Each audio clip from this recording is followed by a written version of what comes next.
c'est un monde dont je crois, c'est très naïf de le dire comme ça, mais je n'ai pas trouvé de meilleure expression. C'est un monde dont je crois que le Christ est persuadé qu'il est utile. Je reprenais tout à l'heure deux paroles, jugez et vous ne serez pas jugés, et puis la parabole du juge sans justice, qui ne craint, nous dit-on, qui ne craint pas Dieu et ne respecte pas les hommes.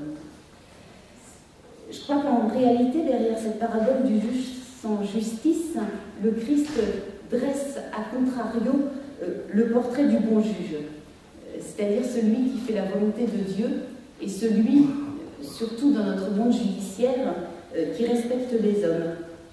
Il nous met davantage en garde contre ce que je fais trop régulièrement, ce que peut-être vous faites aussi de temps en temps, c'est de juger alors que ça n'est pas notre métier. Voilà. De juger les autres à l'emporte-pièce, en se disant qu'un tel n'est pas sympa et que bidule est mal habillé. Voilà. Ça, effectivement, le Christ nous interdit de le faire. Le Christ nous dit finalement, non pas ne jugez pas, vous ne serez pas jugés, mais il nous dit très exactement, ne vous posez pas en juge et vous ne serez pas jugés. En revanche, je crois qu'un procureur de la République qui est à sa fonction à démontrer la réalité d'un crime, à rappeler les valeurs qui fondent notre société, les valeurs que la société s'est données en partage, je crois qu'un avocat qui est à sa fonction et qui ne va pas réinventer la vie d'un homme. Un avocat, c'est quelqu'un qui parle sur la base d'un dossier, en respectant des règles qui le contraignent, des règles de procédure qu'il n'a pas choisies. Ce sont des règles qui nous sont imposées, sur lesquelles on ne s'est pas mis d'accord en catimini dans le monde judiciaire. Ce sont des règles qui ont été votées par un législateur qui n'est pas nous, et que nous respectons. Ces règles-là, ces règles de procédure, ce sont des règles que je partage devant le tribunal administratif. Je respecte des règles de procédure que le préfet respecte également et que le juge administratif va respecter tout aussi également. Lorsque nous sommes en matière pénale, je partage des règles de procédure que je n'ai pas choisies, qui me contraignent, et je les partage avec le procureur de la République, avec le juge, avec l'avocat de la victime, avec l'avocat de l'accusé. Ce sont des règles, encore une fois, que la société s'est données. Lorsque cet avocat, donc disais-je, parce que ce procureur rappelle ces règles et démontre la réalité du crime, lorsque l'avocat défend et porte une parole, porte la parole de celui qui ne connaît pas ces règles, porte la parole de celui qui n'a peut-être pas toujours les mots, lorsqu'il porte l'espérance, l'histoire de cette personne, lorsqu'il permet à un juge de juger sur la base des éléments qui lui sont présentés, à ce moment-là, le juge ne se pose pas en juge, l'avocat ne se pose pas en juge, le procureur ne se pose pas en juge, le juge est juge. Il est dans son métier en respectant un certain nombre de règles. Il n'y a pas, me semble-t-il, de la part du Christ, l'interdiction de juger lorsque c'est son métier et lorsqu'on respecte les règles qui lui ont été données par la société. Pour en revenir au travail de l'avocat, très régulièrement, on demande, et à mes confrères et consoeurs, et à moi-même nécessairement, mais comment pouvez-vous défendre cet homme? Un avocat, il n'est pas là pour défendre le mal. Il est là, me semble-t-il, pour défendre l'humanité d'un homme, pour défendre l'humanité qui est peut-être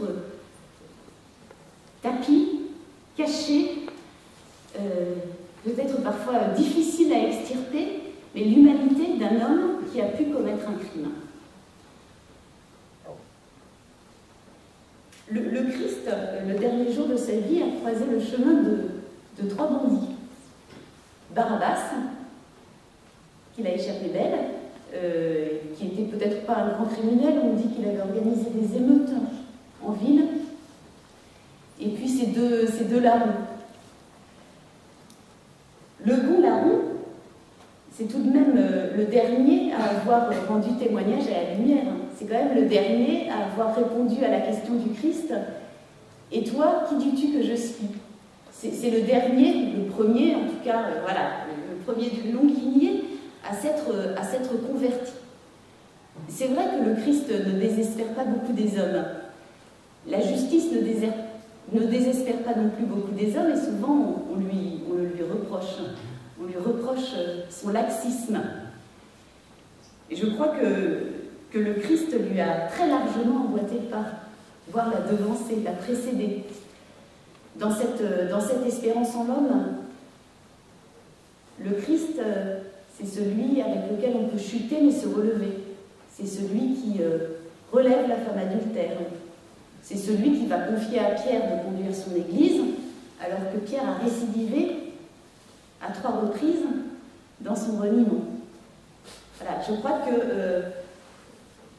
le Christ nous demande de ne jamais désespérer, parce que jusqu'à la dernière seconde de la vie d'un homme, eh bien, il peut y avoir cette envie de vivre et cette envie de partager la communauté des hommes. Avec la justice, avec le monde judiciaire, je crois que nous partageons, nous chrétiens, un certain nombre de valeurs. Il y a d'abord l'attention à la personne. Lorsqu'on juge une personne, on parle de la personnalisation des peines. De façon un peu schématique, lorsqu'une personne encourt, parce qu'elle a commis une contravention, une peine d'amende, on ne va pas demander au SDF de service de payer à titre d'amende la même somme que Liliane Bettencourt. Aux assises, c'est la même chose. En matière criminelle, c'est la même chose. C'est-à-dire qu'on va faire attention à la personne. On va regarder ce que la personne trimballe dans ses bagages, dans son sac à dos, dans ses valises, bref, son baluchon de vie. Et on va porter un regard sur ce qui fait cette vie, sur ce qui a été son enfance, sur l'amour qu'il a pu recevoir. Je crois profondément qu'on peut difficilement reprocher à quelqu'un de ne pas assez aimer son prochain et de l'avoir considéré comme un objet lorsque lui-même n'a jamais reçu d'amour. Je ne crois pas qu'on peut avoir la même exigence à l'égard de quelqu'un qui ne s'est jamais senti aimé, à l'égard de quelqu'un qui n'a jamais senti sur lui la moindre tendresse, la moindre espérance en l'avenir, avoir la même exigence à l'égard de quelqu'un qui est peut-être né avec tous les talents et qui a pu les exploiter. Il y a cette attention à la personne, vous disais-je. Il y a également, me semble-t-il, cette irréductibilité de la personne au crime qu'elle a subi ou au crime qu'elle a commis. La justice, le monde judiciaire est extrêmement attentif à dire aux auteurs, mais également aux victimes, vous êtes prévenus ou vous êtes accusés d'avoir, à Amiens, à telle date, commis tel crime, commis tel délit, commis telle contravention.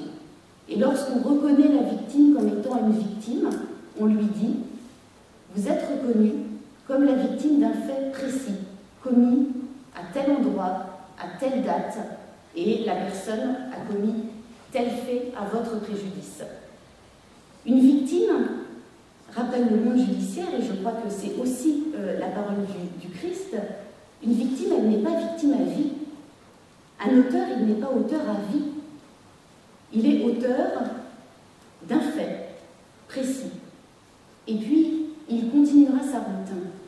Une victime, elle est victime d'un fait précis. Et puis, elle continuera sa route.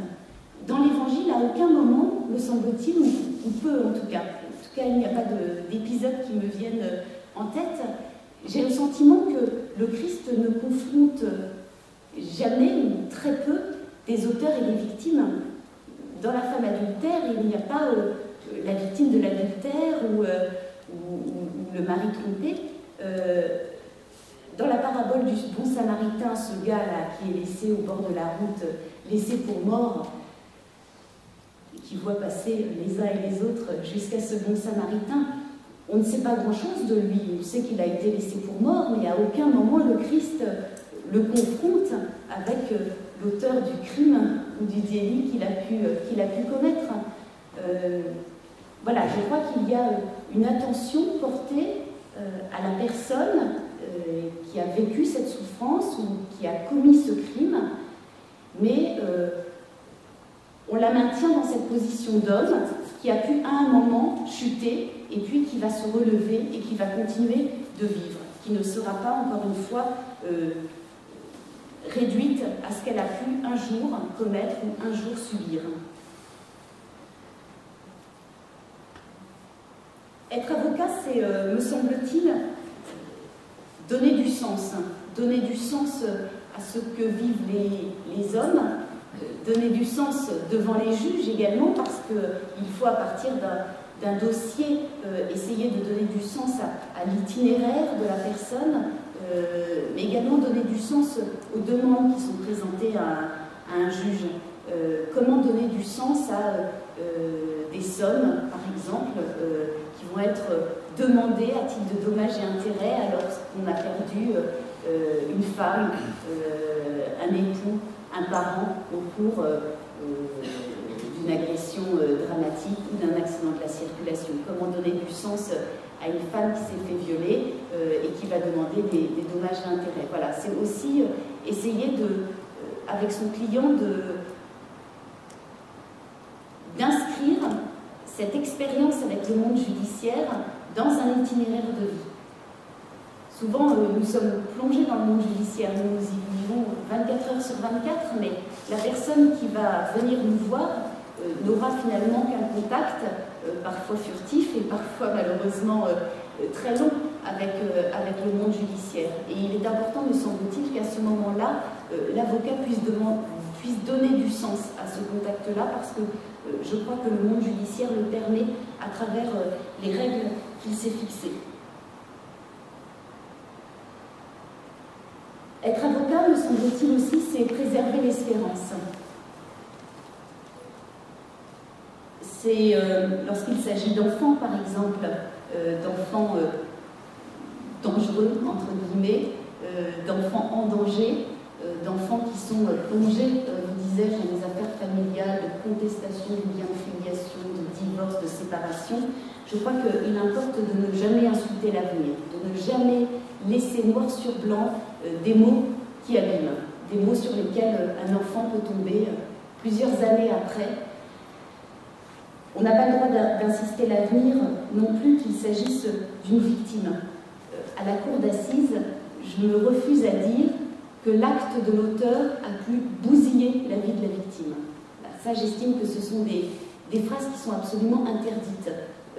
Ça n'est pas très grave que les jurés puissent l'entendre, ça n'est pas très grave que l'auteur puisse l'entendre, mais lorsqu'on parle pour une victime, au nom d'une victime, c'est important que la victime ait l'assurance que son avocat, que son conseil,